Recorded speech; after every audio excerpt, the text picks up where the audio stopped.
a podcast? Did your radio show get canceled?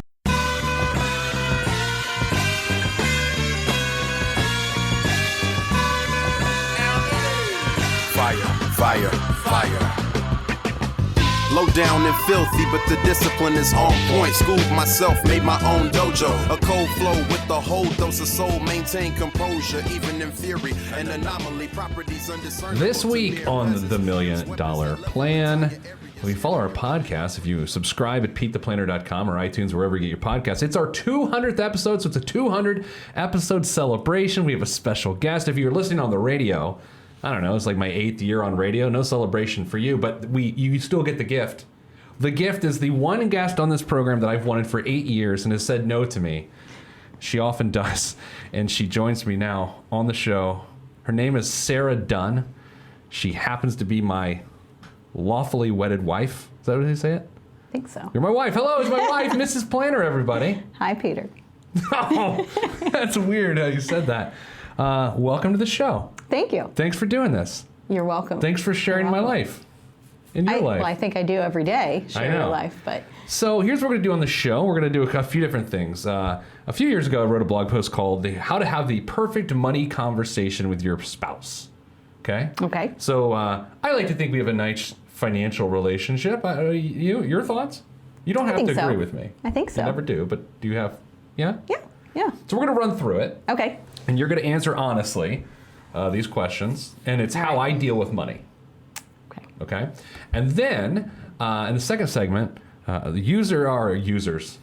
listeners. I'm nervous. Can you tell, Nicole, how nervous I am? I wasn't going to say anything, Pete. I'm a little nervous. Okay. Dream guest. It's like our first date. I was not nervous. nervous. I'm very smooth. It's the second segment. We're going to, listeners have submitted questions for you. Okay? They have questions for you. Yes. Third segment, we're going to do a little potpourri. We're going to email bag. We're going to go to the email bag and answer some questions from listeners. All right. I am nervous. I don't know why. I make you nervous. You do make me nervous.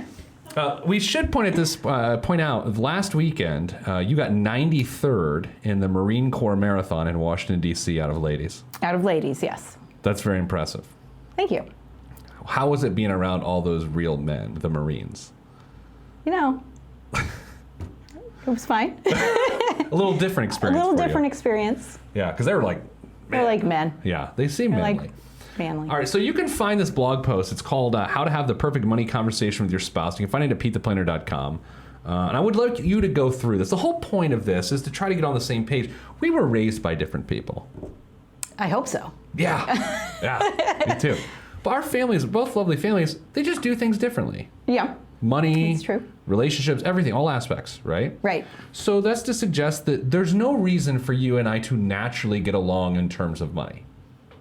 True. Most couples, like it's different. So you're not naturally predisposed to get along. And so I think these 10 questions we're going to work on help people open up the lines of communication. Okay. Okay. Let's do it. First one, here we go. It says on the post we should open a bottle of wine. I could go get some, or we could do some bourbon. You don't like bourbon. I'm not a fan of the bourbon. We could have some. I'm not a fan of the bourbon. Can I ply you with beverages? I'm good. Okay. I'm good. If you want some, you're welcome to. I don't need it. I'm not nervous. Okay. If you're just joining us on the show, in-studio guest, Mrs. Planner on the 200th episode of the podcast. Very excited. Question number 1. Is there something I'm currently doing in our financial life, in relation to our financial life, that stresses you out? No, I don't think so. I mean... Have I ever, though? I mean, I'm sure I have. You probably have at times before. Like, what would I do? What's stressful? The whole I got it thing has got to be a little stressful. That's a little, right. You obviously have a lot more knowledge in the financial world, in our financial life than I do. So sometimes, I guess, me not understanding or not knowing, where our various investments are or things like that, that can be stressful at times, but. Yeah, I think an interesting point there too is, let's all just assume for a second that I really know what the heck I'm doing. Okay, like seriously, let's just assume it. It might not be true, but let's just assume it. If my spouse still feels in the dark with things and still feels uncertain about things, then if you're not me, it's pretty natural that your spouse is going to feel uncomfortable if you leave them in the dark or just say, I got it, right? Right. The assumption could be made that if anyone got it, it's me, because this is what I do. And so I'm okay with the fact that in the past that you've definitely felt that way. I think we've gotten better with that, though. I think so. I think it's also we've been married for 17 years. So I think I've matured a little bit. You're the same. I have matured. It's a long time. Nicole, I am nervous. I love how you keep bringing it up. I know. nervous. I'm very transparent. Okay, number 2. What's my most annoying financial habit? Well, I would say, I don't know if it's annoying or not, but you're definitely the spender Sure, in the true. relationship. Yeah. And this might come up in a subsequent question. But anyway, when you choose to spend money, you'll go all in on something, Okay. whether that be your newest fishing It's a fun time. hobby. You've been very or tolerant of the fishing. clothing or what have you, and you will spend more money than I would. Yeah. And you will feel comfortable with that, Yeah. whereas I will feel guilty or Sure. things like that. So, Okay. yeah. If you're just joining us, the perfect money conversation to have with your significant other, and my significant other is here. Very excited. Number 3, what am I good at when it comes to money? Hopefully you don't say spending it, okay? What am I good at? I'm looking for a little praise here. You are good at, well, obviously, because of your career, you're good at answering my questions. So Okay. when I have a question, a financial question about why we do what we do, or what is, I heard this in the news, what Yeah. is this? How does that affect us? You're good at answering those We questions. had one the other day. You asked me something. It was a I great did. question. And I don't remember what I don't it was either, now. it is either. And maybe it'll come back to us. It's also important to point out a lot of the things that we come up with as a company here, me and my coworkers, are born out of your brain because you ask something or you say, why isn't it this way? And then I overthink things all the time because I'm in it. And so we come here and then we deconstruct what you've said and it becomes a process here. So whether you know that or not, you've basically written all of the things that we've done. Okay, number 4. Do you worry about money? Occasionally. Okay. Occasionally. Yeah, let's talk about it. Let's talk about that. I think the worry for money probably stems back to the answer from question 1. It's when I don't have or when I have a lack of knowledge about what's going on, or like during tax season or something like that. That's a stressful time. So that might be where the worries crop up for me. Okay, number 5. Okay. Do you think we were in a better financial position 12 months ago? That's a good question. No, maybe the same. I don't know. So, How to answer that so one. no, the answer is no. Okay. Yeah. Do you think we're trending toward being in a better financial position 12 months from now? Yes, I do. Yeah. You need a new car probably in the next 18 to 24 Yes. months. And so we started saving towards that. So by the nature of saving so aggressively towards that goal, I think that alone probably puts us in that position. But I'll say, I was running our health, you're now in the midst of a family meeting, everybody listening and watching at home. I was running our health insurance premiums today. The quote I got today, our health insurance premium, this is the first that you know of this, by the way, Okay. would go up 62%. Oh my goodness. Nice reaction. That's not what you would say if we were alone. No, this is the goodness. radio version. What is this? Oh my goodness. Yeah. Health insurance, that's a very stressful area for Absolutely. me too, if you want to talk about financial stress. If we could wave a magic wand and eliminate one expense, what would it be? And do we really need a magic wand to eliminate that expense? And don't say health insurance because you can't. Yeah, although I would if I could. Is there an expense that we have that? You know what? Our one that is like the satellite TV, Yeah. and cable TV. We don't even really watch it that much. It is so expensive for what we use it for. Totally agree. And I wish that we would take the time to figure out better options. Why don't there. we do that? Let's do that this weekend. Okay. I will do that. Because I used to watch NFL Sunday Ticket, and that was like why we had satellite. Right. But then I sort of stopped caring about men tackling each other so much. Sure. Do you mind if I answer the same questions as they relate to you? You feel free. I'm This not is going your to. show. No, I'm not going This to is do your- But that's your what you're show. supposed to do next. I'm just not going to do it because it's my show. And then the final questions before we go to break would be, what is the first step we need to do in order to create some positive momentum towards addressing some of the concerns we just discussed? So we had to figure out our health insurance thing. I mean, because here's the thing. we're a very healthy family, despite the fact of what I look like. We're very healthy, but we've now been canceled 3 years in a row because of the nature of healthcare in our country. Right. That's so frustrating. It is frustrating. So there's that. So in the next week, we need to set a first action step. So this weekend, let's begin to figure out the DirecTV thing. And we've sort of talked about it. Like, do you go to like that Hulu Plus, or like what do you do? Right. Or something else. Or Then we have to write down the shows that, like, I think And a you good have to- step. What yeah. shows do you miss? Like Walking we Dead. like a chart system. We gotta have a chart. Make a spreadsheet. A spreadsheet this weekend. Yes. This was great, but we should not celebrate this with a dinner out. Because it spends his money. And finally it says, hug aggressively and see what happens. I don't know about that. Okay, I don't know. sorry, I'm just asking. Okay, let's go to a break. Coming up after the break, the listener submitted questions to Mrs. Planner. All right. I'm so excited. $1 Million Plan, the best episode that we've ever had here on the $1 Million Plan. I'm Pete the Planner. Stop what you're doing. Log on and hit Pete up on Twitter at Pete the Planner. Primo B, man. Kanye let this one go. Man, sound good to me. I never question the right of any man to voice his opinion as strongly as any can. But then again, many men are citizens of their own little world, so they ain't really fitting in. I'm in the background blending in, camouflaged by the scenery, but I'm a champion. Back on the $1 Million Plan, the Mrs. Planner edition. If you're a longtime listener to the show, you're as excited as I am. That's right, my wife, my lovely, lovely wife, Mrs. Planner, Sarah Marie Dunn, joins us now. Marathoner extraordinaire.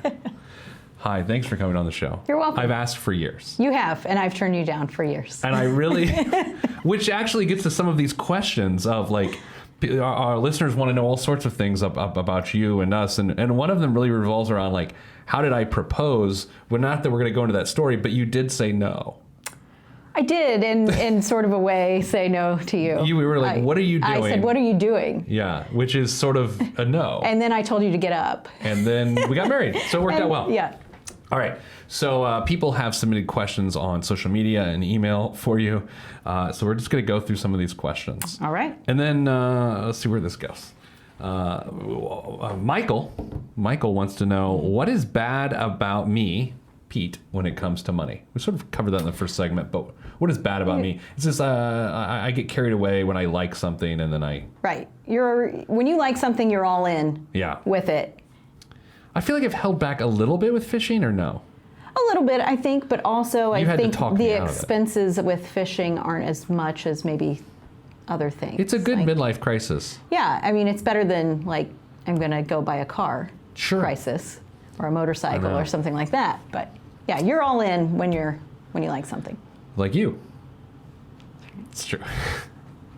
Chris asks, Chris Love, oddly enough. Oh. It seems like a segue, but it's not. How do you put up with Peter? I have no idea. I'm on the road a lot. Yeah, You don't you're have to. gone. You're gone quite a bit. That's so- hard. So, I mean, maybe, does it make your life easier that I'm gone? No, Yeah. no, especially not with kids. Yeah. If we didn't have kids and I was gone a lot. Then I'd just be doing whatever I want. You have a little too much glee in your voice Yeah. there. And then how many miles do you run every day?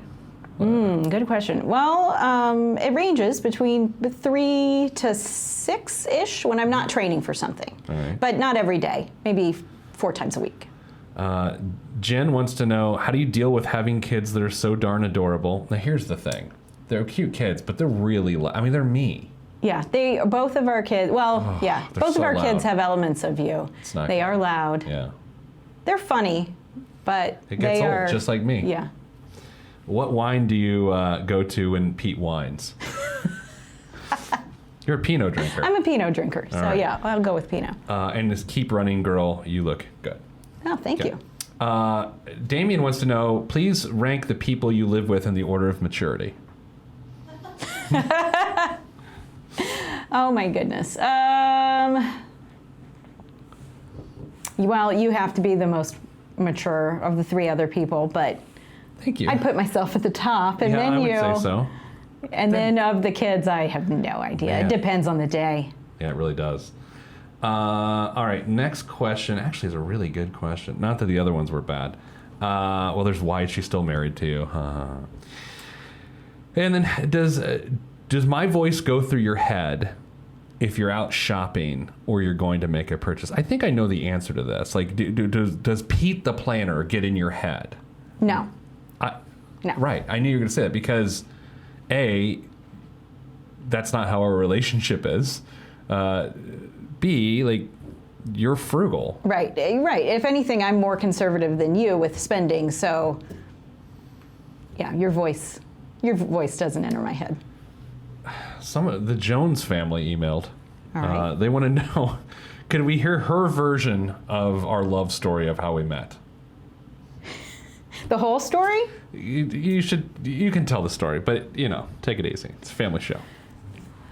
Well, we were freshmen at Hanover College, That's right. Beautiful Hanover College, Yeah. Indiana. Sure. You saw me, you had first seen me in what we like to call the lookbook, which I don't know if Hanover still does this, but It's brilliant. it's kind of They weird. give you It's kind of weird. a book full of all the pictures of your future classmates. And if you're a freshman boy in college, it's like a catalog of it's ladies. like a pre-yearbook sort of thing. It's amazing. Yeah. Anyway. So you saw me in there, Made my selection. decided that you had seen me in the cafeteria a few times because it's Hanover and there's Yeah. one cafeteria. Yeah. And then you saw me walking back to my dorm and took off sprinting, probably as fast as you've ever gone. I don't know, although we should tell the story of you trying to run with me. I'll get there. We'll get there. Anyway, you ran up to me, grabbed my hand, introduced yourself, kept shaking my hand. When I said that I was from Noblesville, you said, Well, that was a little creepy. That It was a was little creepy. But I do my research. Nicole, you know me well enough to know that, like, I scout menus. I know research, right? Yes, Yeah. before we go somewhere for lunch, we scout the menu to decide if it's worthy of us going there. Yeah. Yeah, you had scouted the lookbook. Yeah. So we met. we Then met. A couple days later, we went. Well, I guess the next part's The next part important, too. is you had also scouted, again, where my first class was on the first day of class and strategically placed yourself on a bench outside that hall. And I walked by you and I thought, well, there's that guy I met the other night. And I kept walking. And then I looked at my watch and I was a little bit early, Which is the first time ever. surprising because Pete the Planner's always early and I am right on time. Anyway, go ahead. Anyway, and I looked at my watch and I was early and I thought, I'll go back and say hi to that guy. Boom. And the rest is history. Always planning. Always but planning. I found out later, almost probably like 2 years later, that you had looked up my schedule and had placed yourself I'm there. resourceful. Yeah, is that stalking? Yes. It is. Is it creepy? Yes. Did it work out? We'll see. It worked for you. And then, like, a week into our relationship, you're like, hey, we're going out for a run. Do you want to go? And I was there for footballs, at Hanover for football, but I wasn't in run a lot of mile shape. What did we run? 6 miles? 6 miles, yeah. And you and your roommate, who was also a runner, are asking me these open-ended questions. I was nearly dying. I never run 6 miles. We get back to the room. I was like, I'm good. I'll see you girls later. I went back. I threw up. Couldn't go to class for 2 days. I was so physically exhausted. Which also you didn't tell me about until about 2 or 3 years later that happened. You are on a need-to-know To basis. Another question here, and it's sort of a weird one, and I'm a little worried as to why someone is asking this, is how do you guys feel about life insurance? I don't know how to answer it other than to say, through the course of our relationship, we got married when we were 22 years old. We were babies. We were babies. We were got married when we were babies. 22. I was sort of in the financial insurance business at the time. So early in a relationship, it made sense to get life insurance. Although at 22, you do not. Did we get it right away? Yeah. At 22, we did. Look at you, planner. I know. And then it's just one of these things. It's like, you're 22, you're not thinking about dying, right? You're also thinking, on a very practical standpoint, if something were to have happened to me a week after we got married, no offense to me, but what do you care? You just go on with your life, right? Well, I don't know. That seems harsh. But. Well, I mean, we've all met me. It's not that great. But in terms of your career was going, we hadn't created a lifestyle dependent on each other. I think that's the point, right? We didn't need both of our incomes to survive, per se. Right? At least not at the start. No. But then what happens is, over time, you create dependency on your total household income. So that if one of the incomes goes away, especially if you have children, the need for life insurance is great. Right? Now, based on our situation, our scenario, as our lives exist now, I mean, life insurance is very important for both of us, not just for me to have in the event that, or for you to have in the event that I pass away, but vice versa, right? Sure. Because of how my job is and where it takes me, like it just, does that answer the question? And I can't imagine not having it and having children. And yeah. Okay, do you think that because of what I do, or do you think you would always feel that way? Because we have friends that don't have the right amount of life insurance and they have kids, and I yell at them. I probably understand it a bit more because I'm married to you. So I don't know how if I had married someone else would I feel the same way? But I think based on our marriage and who I am, I think not having it and having kids would put a stress there that would be easy to take care of. Back when I was a financial advisor, I had 8 clients under the age of 40 pass away, you know? Mm-hmm. Do you just remember those days? Yeah. Just like coming home and you're like, I can't believe so-and-so died. And every time they'd have varying amounts of life insurance. And one specifically, a guy passed away and he left his wife and 2 kids, and he left $250,000 of life insurance. Now, I don't know if you're listening to this, if that seems like a lot of money, $250,000, but when you have a significant other and 2 young kids and you die and you were a 50-50 breadwinner in the household, that's nothing. It pretty much did nothing. And that was tough. I also remember a guy I went to talk to a life insurance with, and he was like, nah, I think I'm good, and we're doing the rest of his financial plan. 2 weeks later, he calls me, and he found it out. He was playing basketball, and he got hit in the chest, and he thought he had a chest bruise. He went in, he had heart cancer. Found out 2 weeks later, and then ended up dying, 6 months or so after that. So I think I don't know how we got talking about life insurance other than the question. I think it's one of those conversations that's just inherently uncomfortable. Like, this is not a comfortable conversation. Right. This got heavy real fast. It did, but I guess I would say this. If we're talking about love and relationships of sort of why you're here, so I can just profess my love to you in front of everyone, that's what life insurance is. Like, if something happens to me, I don't want you to have to worry. I don't want you cussing me from beyond the grave, right? And we've seen situations like that. Yeah. I've also said, we have friends that somehow life insurance or funny. Have your friends, your financial things come up when you're hanging out with your friends? I know 2, if not 3 of our group friends, a couple friends, that I've convinced to get life insurance because of a conversation like this. And I wasn't even selling it to them. I just like, what are you doing? I don't know. It's got heavy. Do you want a drink? No? Dead. No. All right, coming up after the break. Not that you drink when things get difficult. No one. Okay, let's move on. Coming up after the break, we're going to take another listener email. That's what we'll do. On the $1 Million Plan, Mrs. Planner edition, I'm Pete the Planner.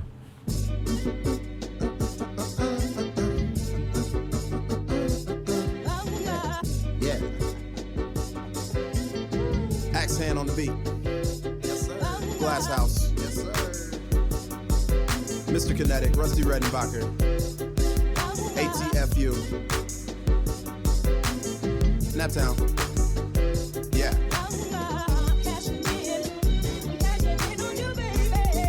Peace to Fetty and Fredo. Helicopter choppers. Yeah, y'all ain't hip yet. Cashing in like the end of the game at the casino. I lean so the glare of the rear view don't hit me. Swiftly through the avenues and boulevards, old soul playing on my speakers, old soul but young in age, a boss player. Not from the Himalayas, but my fam. Back on the $1 Million Plan. Of course, I'm Peter Planner. Peter Dunn. My wife. My life partner. Mrs. Planner joins me. Sorry I touched you there. It was her hand if you're not watching on PeteThePlanner.tv. We've been married for 17 years. We have. Started dating the first week of college at Hanover College. So sorry about that. 21 years together. So thank you for being on the show. It's our 200th episode of the podcast. So we're celebrating with my dream guest. Abraham Lincoln was not available. Nor Daniel Day-Lewis. And so you're here. So here's a question from an emailer. We've actually talked about this question on the show before, Nicole. You're going to remember this from the Paycheck to Paycheck episode. The anesthesiologist. Oh, yes. Okay, so here we go. I'm going to put the question. We haven't talked about it on the show other than just briefly, so I'm putting it to you, Sarah. Pete, good morning. I read your article, Paycheck to Paycheck. I'm a well-educated, well-established professional and the chair of an anesthesia department. Okay? He knocked people out. That's right. I'm sorry. I make more than $500,000 a year. Still in my first marriage. I like that he includes still in my first marriage. You do not like when I describe you or introduce you as my first wife. Well, you think it's very funny. You've loved that joke for years. It's a little funny. It can be funny at times. Yeah. But you love it. But I live paycheck to paycheck. Not me, this guy. Due to work and other commitments, I have difficulty managing and setting up data-driven goals. Who would you recommend as a paid advisor? So how does a person, because an advisor is not going to help this guy. Right? This should be the takeaway. I should write about this now. That's the takeaway here. This guy is looking for a financial professional to stop his paycheck to paycheck lifestyle, making $500,000 a year. Thoughts? Do you have any thoughts? You might not have any thoughts, but curious. Well, I would say it's obviously it's a spending issue because totally, it's not an earning issue, right? So, but a financial advisor could help, but you think so? Well, I think he's got to go do sort of the dirty work of figuring out what are those spending issues that are causing this problem. This makes me think of our discussion about me having someone help me with my fitness, because I know how to work out. I occasionally work out. Sometimes I tell myself I don't have time to work out. But you and I both know over the last 10 years, the way I get in shape is if I have someone leading the charge for me. Right. And a financial advisor could do that for him, maybe. Yeah. And maybe not. I think it's interesting that he mentions his marriage in there, but doesn't mention his wife in the email. He says, I'm living paycheck to paycheck, and not we are living paycheck to paycheck. Nicole, did you pick up on that? No, but Mrs. Planner raises an excellent former English teacher here, so I like to look at words sometimes. That is a really good point. So I'm wondering what that means within the email. And the still in my first marriage, you put two and two together. Well, yeah, he used the word still, too. God, but if he's watching he's this right also now, he's cringing. He's also saying, though, he's not paying, any sort of child support or alimony or anything like that. Like his income or his assets got split in half. Here's my take on situations like this. We know a few people in this income range.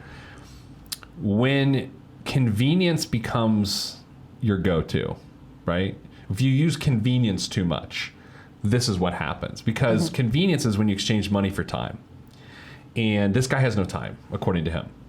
And so what he's done is, in all aspects of his life, he's solved his time problem with money, right? I don't have time to make dinner. I don't have time to teach my kid how to play the oboe, whatever. I don't know, whatever. I'm just making things up. And so I don't have time to mow my grass. We don't have time to clean our house. And so when they do that, they exchange money. And at some point, you get your time back, but then you lose your money and you're almost in a worse situation. And I think this is exactly what happens here. Like if you go up to anybody, especially in the Midwest, and you say, I make $500,000, Or if you look in the mirror and you say to yourself, I make $500,000, you convince yourself you can afford anything, right? Right. Is there anything? Because why would you have financial issues if you make that much money? People who don't make that much money would think that way anyway. Yeah, think about you're going to buy a new car and you make $500,000 a year. What's your budget? It's whatever you want. Right. Right? You go to buy a house. Well, what's your limit? Whatever. Doesn't matter. Right? So there's no constraints. And I think it's just sort of completely backfired on this guy. So I guess the advice would be this. If you make a lot of money and you live paycheck to paycheck, and a lot of money is pretty subjective, do you want to put a number on it? Well, $500,000 is a lot of money every year, but would you go lower? This is where people start sending hate email, just so you know. So I'll say the number. Okay. Let's keep you pristine off the hate email. I'm going to say non-major city, okay? A lot of money is probably, as a household, $250, okay? Okay. Major city, probably add $150 to that. Okay. Major city is probably $400, in my opinion. Nicole, do you have an opinion on that? Nah, I think I'm going to stay neutral in between the two of this. Yeah. I don't know. Do you agree with that or no? I would say so. Do you qualify Indy as a non-major city? Yeah, absolutely. When you're talking coast? Top 5 cities. Okay. When you say LA, San Diego, well, I don't even know it's top 5, but New York. Right. Boston. Chicago. Yeah. Yeah. Birmingham, Alabama. I'm just kidding. Yeah. Okay. So there you go. Let's do this. Let's take a break. We'll come back after the break. We'll do biggest waste of money of the week. Do you want to do like marathon edition? Can you think of something? I'll try. Did I tell you I was tasting scotch when you were running the marathon? You did. Well, I only figured that out after I finished and I saw your... It's really smiling. Your Twitter feed or your Instagram feed of all the things that you did while Someone I was did running. ask me a question via text, and I forgot to ask you, why don't you tweet more? At Mrs. Planner. At Mrs. Planner, yes. I don't know. I like to remain under the radar. The fact that you're doing this is remarkable because Yes. let's just be honest, you hate this. Yeah. I don't know. I use Twitter for the news a lot. Yeah. I read a lot on Twitter, but I don't tweet a lot. All right, coming up after the break, Boam, biggest waste of money of the week. Maybe the running edition. Maybe. We'll see. That's next and more Mrs. Planner right here in the $1 Million Plan. I'm Pete the Planner.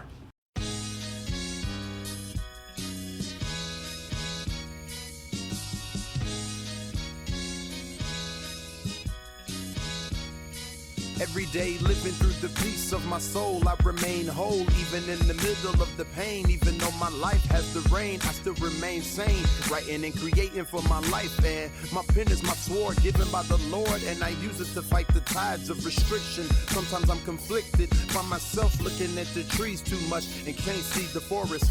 Enemy shall inherit the earth, and I want to inherit something other than the high blood pressure and diabetes. So work is what I gotta do.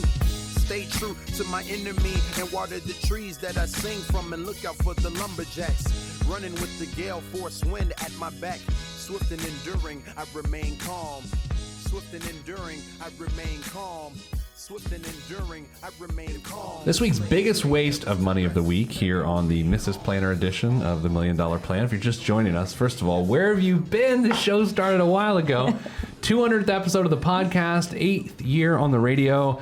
And we're celebrating with my dream guest, the one and only love of my life, Mrs. Planner. Hello. Hello. Does the moniker Mrs. Planner bother you? It feels like I take away your identity and I strap mine onto it. You know what? You did a little bit. I'm used to it now. Yeah. But in the very beginning, you came up with that name. Yeah, I'm like, sorry. Yeah. I'm trying to mature. I feel like I'm getting better. You're getting better over the years. I mean, you're aging now. What? That doesn't seem like a compliment. I used to take my humor too far with you, and you were the butt of my jokes in social circles. You did. And it was just like, it was like a teasing, but it always went too far. But I grew up a little bit, so I don't do that anymore. Yeah. But it's funny, like when we're with like a young couple and you see that happening. Where were we? And we saw that happening, and I was like, oh, buddy, this is not going to end well for you. Do you remember where that was? I don't remember where recent. that was. I feel like it was recent too. I was but like, yeah, oh, yeah. he's in You trouble. used to do that, and Not cool. All right, you've got the Boam, the running version of the Boam this week. What's this week's biggest waste of money? Well, I'm going to say that having one of the big, like, GPS watches. Yeah, like it looks like this. Yeah, like you're wearing your iPhone on your wrist. Yeah. You don't really need that if you're going to be a runner. Some people like it. I don't want to, like, step all over them. But You feel you know free. what? You need a watch of some kind, any kind. It works. It should be the cheapest sport in the world. It is. Shoes, watch. Shoes, you need a watch. I need a sports bra. Maybe, sometimes. Oh. I'm kidding. I'm kidding. You're not. But yeah, you don't need all the bells and whistles on your watch. Just a simple watch. If it keeps splits, it'll work. So I want to give another biggest waste of money of the week. It's the Moncler 10 Poldo dog apparel. Poldo is known for its high-end canine outfits. Moncler is known for its down jackets and other sportswear.